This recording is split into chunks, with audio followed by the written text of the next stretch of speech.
దుఃఖములు కలిగినప్పుడు దిగులు చెందని వాడును, సుఖములు కలిగినప్పుడు స్పృహ లేని వాడును, రాగము భయము క్రోధము పోయిన వాడును స్థితప్రజ్ఞుడని చెప్పబడును. ధ్యాయతో విషయాన్ పుంసః సంగస్తేషూపజాయతే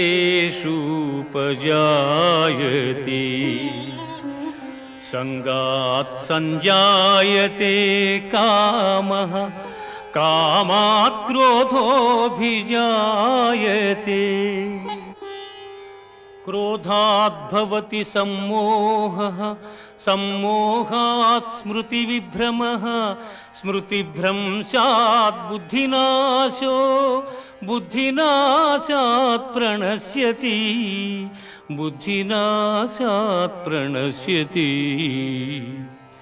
విషయవాంఛలను గూర్చి సదా మననము చేయువానికి వాని